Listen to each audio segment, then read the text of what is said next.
Welcome to rail career. दोस्तों, आज का ये हमारा दूसरा वीडियो है जो रेलवे लोको पायलट के सिलेबस पर मैं बना रहा हूँ। पहले वीडियो पर मैंने जो रेलवे लोको पायलट का एग्ज़ाम होता है उसमें जो CBT 1 एग्ज़ाम होता है, CBT 1 एग्ज़ाम के लिए जो एग्ज़ाम का पैटर्न रहता है, उसका सिलेबस रहता है, सारा जानकारी मैंने आप लोगों को दिया था। आज के इस वीडियो पे रेलवे एग्ज़ाम लोको पायलट का जो एग्ज़ाम होता है उसका CBT 2 और CBAT एग्ज़ाम जो होता है उसके बारे में सारी जानकारी मैं देने वाला हूँ। तो चलिए वीडियो को स्टार्ट करते हैं। देखिए, जो रेलवे लोको पायलट का CBT 2 एग्ज़ाम होता है, पहले आपका CBT 1 एग्ज़ाम होगा। CBT 1 एग्ज़ाम अगर आप क्वालिफाई करते हैं, क्योंकि वो आपका सिर्फ क्वालिफाइंग नेचर का एग्ज़ाम होता है, अगर उसको आप क्वालिफाई करते हैं तो आपका मेरिट बनाया जाएगा। मेरिट बनने के बाद जो आपके वैकेंसी है, वैकेंसी का 15 टाइम्स कैंडिडेट को CBT 2 एग्ज़ाम में अपीयर होने के लिए बुलाया जाएगा।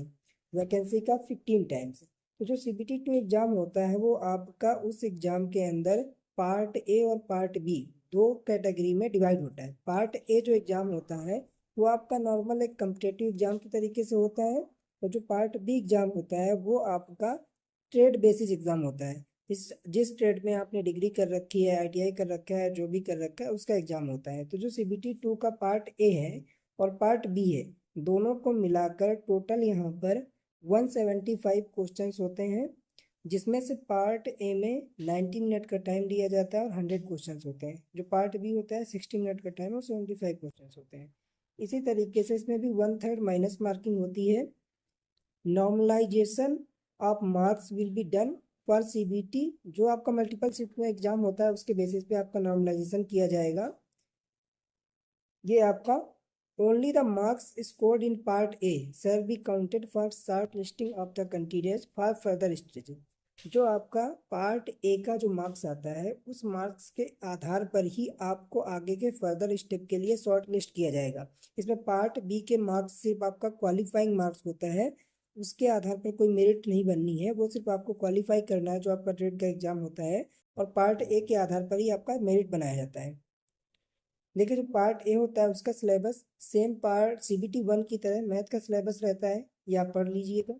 और जर्नल इंटेलिजेंस और रीजनिंग का जो सिलेबस रहता है वो भी पार्ट ए की तरीके ही रहता है, CBT 1 की तरीके से। यहाँ पर थोड़ा सा चेंजमेंट होता है। थर्ड सेक्शन जो आपको पूछा जाता है, ये थर्ड सेक्शन जो होता है CBT 2 में, वो आपका बेसिक साइंस एंड इंजीनियरिंग का होता है। इस थर्ड स्टेप में आपको बेसिक साइंस से रिलेटेड कुछ टॉपिक दिए गए हैं, इन टॉपिक को आप पढ़ लीजिए कौन कौन सा टॉपिक है, इससे क्वेश्चंस आपको पूछे जाते हैं। तो 3 टॉपिक से CBT 2 का जो पार्ट ए होता है उसमें आपसे क्वेश्चन पूछे जाते हैं। 90 मिनट का एग्जाम होता है, 100 क्वेश्चन होते हैं। तो इसी के आधार पे आपका मेरिट तैयार किया जाता है। नेक्स्ट अगर बात करें तो जो हमारा पार्ट बी एग्जाम होता है, पार्ट बी आपका ट्रेड बेसिस का एग्जाम होता है। इसमें से क्या होता है, जो आप जिस ट्रेड के हैं उसी ट्रेड का एग्जाम होता है, आपका चॉइस होता है जिस ट्रेड में आप हैं उस ट्रेड के लिए। आगे एक आपको लिस्ट दिखाता हूँ, उस लिस्ट के आधार पर आप अपना ट्रेड के आधार पर देख सकते हैं कि आपको कौन सा ट्रेड का एग्जाम होगा। यहाँ पे आप उसको सेलेक्ट कर सकते हैं। देखिए, पार्ट बी क्या होता है कि क्वालिफाइंग टेस्ट होता है। Cell have questions from the various trade.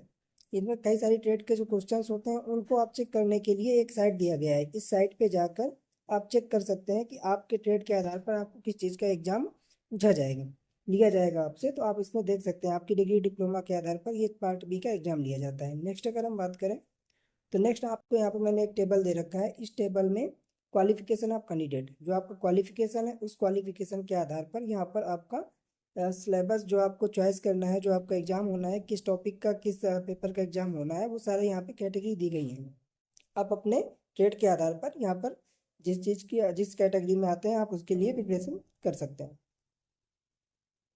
Right, अब देखिए यहाँ पर अगर आप CBT 2 एग्जाम भी क्लियर करते हैं, आप अगर मेरिट में आते हैं, तो जो आपका लास्ट में एक एग्जाम और होता है ALP में, CBAT एग्जाम। CBAT जो एग्जाम होता है ये कंप्यूटर बेस्ड एप्टीट्यूड टेस्ट होता है, इसी को हम साइको टेस्ट के नाम से जानते हैं। तो यहाँ पर क्या होता है, जो आपका साइको टेस्ट होता है आपको इसको बिल्कुल भी हल्के में नहीं लेना है, क्योंकि ये टेस्ट आप अगर ओवर कॉन्फिडेंस आएंगे या लो कॉन्फिडेंस होंगे तो आप दोनों तरीके से भी मात खा सकते हैं। इसमें आपको बैलेंस्ड रह के ही इस एग्ज़ाम को देना होता है। जो ये साइको टेस्ट एग्ज़ाम होता है इसकी अगर आपको ज़्यादा जानकारी चाहिए